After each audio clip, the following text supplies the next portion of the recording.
Okay, let us have a look and see how the US dollar, how the UK pound, and also how the euro dollar together with gold prices and also oil prices, how they reacted yesterday. So for currencies, first of all, if we look at the US dollar index, the US dollar index number one has been dropping for about the last 7 days. Okay, so yesterday was Wednesday, Tuesday, Monday, last Friday, last Thursday, and also last Thursday, I think this one 27th of May. Okay, so the US dollar has been bearish ever since it touched a high of 100.5. Okay, way back here, 100.5, and also starting to move downwards.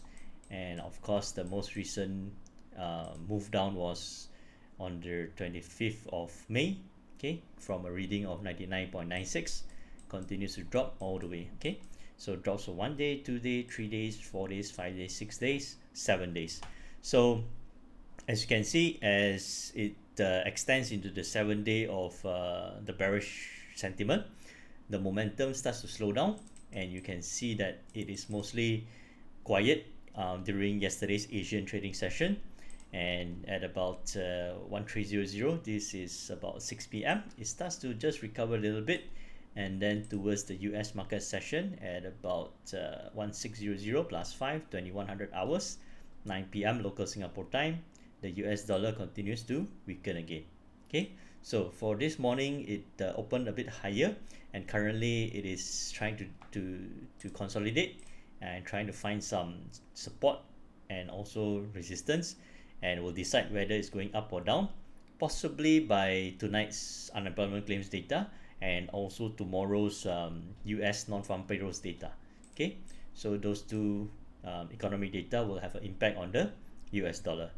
But looking at this, there's a high chance that the US dollar may come back down first, again to find support at 97.18 levels before deciding to go up or go down. Okay, so in the evening at about 1600 plus 5, 21, 9 p.m, US dollar weakens, and also before that the US dollar was pretty quiet. Okay, but the main fact is it's been going down for 7 days, and yesterday it was just still on a bearish momentum, but the momentum and the energy is not as strong as the previous few days. Okay, so when we look at the UK pound, it shows a similar story where the UK pound has been bullish for a while, and yesterday's UK pound was mostly sideways. Okay, so you can see that again it's been bullish for 1, 2, 3, 4, about 5 days, and yesterday's movement was mostly sideways. Okay,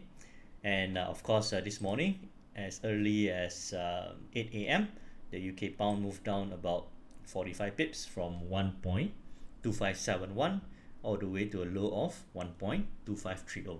Okay, so it has gone down about 40 pips, and the last few candles, as you can see, is very quiet. Not much energy, not much momentum, so it's just going to hang around this level for a while until the afternoon session or the evening session.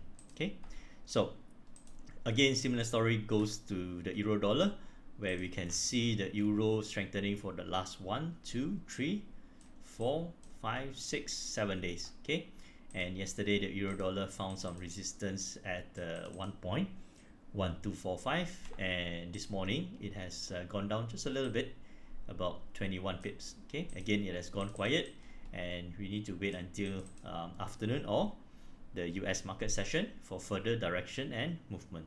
Okay, and there was a question that I got from a follower on my Facebook, mentioning that the US dollar has been weak for the last 7 days or so, but surprisingly the Japanese yen did not weaken against the US dollar. Okay, so in fact, as you can see, for the last 1, 2, 3 or 4 days, okay, the US dollar has been strengthening against the Japanese yen. Okay, fundamentally there could be two main reasons that I can think of. Number one, the Japanese yen's economy or fundamentals are not that strong, and somehow it worked its way through the currency, where you can see the Japanese yen being weaker than a weak US dollar. Okay, makes sense. Sounds a bit strange, but it looks like that is what's happening now. Another factor could be as which I think is more relevant over the last couple of weeks, as mentioned in my news updates. We are starting to see economic data coming out from Europe, US, and also China, which is showing gradual improvement.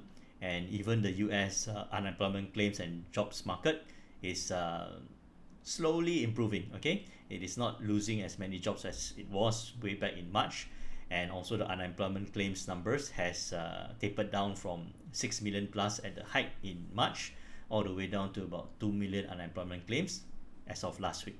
Okay, so partly due to that perceived or proven economic mild economic recovery, demand for the Japanese yen, which is sometimes viewed as a safe haven, has dropped also. Okay, so that drop in demand for the Japanese yen as a safe haven could be seeing the US dollar becoming even stronger to the Japanese yen. Okay, so those are the two fundamental reasons I can think of. However, I just advise that please watch the technical charts also, because the market is always correct. Sometimes understanding the fundamental news may not make sense in terms of the price movement, but as long as you watch the chart patterns and the chart patterns are showing you that it is on a bullish move, then you will follow the market. Okay, so the message here is follow the market and not the news. Okay, so as you can see, it goes into a triangle, and at this point I believe if the volume below and the timing, most traders or the market expectations for those who are trading Japanese yen is for the Japanese yen to weaken against the US dollar. Okay, so that is how important it is to understand the news. Yes, but when you do actually trade on the yen, make sure you follow what the market is telling us. Okay, so that is for the Japanese yen. Moving on to gold prices. Gold prices, for me, the key move was on Tuesday, when it couldn't break through this 1,745 levels on a few fronts, on the H1 chart, on the H4 chart, and so on. And the fact that also that the gold prices has been moving up for last 1, 2, 3, 4 days, 4 market days, and it found resistance. And on Tuesday at about 1700, okay, 10 p.m, it starts to move down with conviction and volume from 1,700, well, I'll round up to 1,745. Then it comes down all the way to 1,721. Okay, and yesterday gold prices was just hovering or consolidating for a while, but the momentum was still largely bearish, carried forward to Wednesday, all the way from Tuesday evening's drop. And yesterday, this is the one at about 900 hours. Okay, 900 plus 9 plus 5 is 14. At 2 p.m. local Singapore and Malaysia time, the gold prices moved down another $11, okay, touching a low of 1712.85 before having some consolidation and pushing down again during the US market cycle. Okay, this one is at 1500 plus 5. It is 2000 hours, which is 8 p.m. Gold prices dropped from 1,722 all the way to a low of 1,689. Okay, so the US market cycle was down about 32 US dollars, and the afternoon the UK market cycle was down $11. Okay, even the morning cycle, which through your physical eyes may look like it's just a small move, but the morning cycle, the Asian trading cycle, was also moving down about 10 US dollars. Okay, so sentiment for last 2 days has been slightly bearish, but it managed to find a good support at 1,690 levels, and as of this morning it is on a consolidation phase. Okay, just picking up about $15 over a long period of time, and currently maybe just going down a little bit more to find more consolidation and support before deciding where to go. I would say the major move for gold today will come towards the evening tonight, as the US releases the unemployment claims data. Okay, so that is for gold. If you look at the H4 charts, it will look like this. So it was back at here. Okay,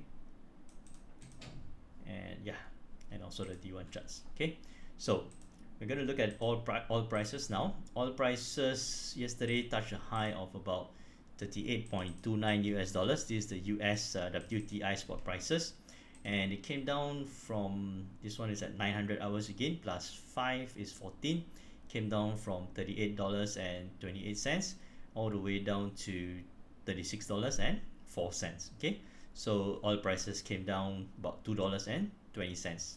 Yesterday, during yesterday's technical analysis, price action analysis, I was referring that oil prices have gone out a little bit too much, okay, and there's a higher chance for it to come down rather than going up again. Okay, so just take note of it. So as of this morning, oil prices are still pretty quiet, just trading within a 55 cents range. Okay, equity prices again. Equity is a slightly different behavior and characteristic compared to gold prices, compared to oil prices, or even compared to currencies. As you can see, equities, when it is bullish, it will just stay bullish for quite some time, as the characteristics of equities and also the indices, which represents the stocks, is pretty much middle to long term. Okay, so when conditions are good, there's a high chance it may sustain a certain trend for a longer time period. Okay, so, and of course, even if you don't understand certain news or economic data, as long as you are looking at technical charts, you'll be able to identify whether the indices or equities in general is on a uptrend or downtrend. Okay, so dollar yen, just now we went through. USD CAD, ever since oil prices has been strengthening, and of course recently oil prices are consolidating, we can see that the US Canadian dollar is also consolidating. Okay, over here, so it's came back up yesterday, but then came back down again to find this support level at 1.3487. okay, so again, markets are telling us something, okay, and I think it's communicating with us very nicely, as long as we try to listen and understand it. Okay, and of course Aussie dollar is also going quiet now. So there we have it. Gold prices, UK pound, euro dollar, and also oil prices and the S&P 500. Okay, so I hope you guys and girls start to understand the markets better, especially its behavior and characteristics, and I hope you have a good trading day ahead, and I'll see you again tomorrow.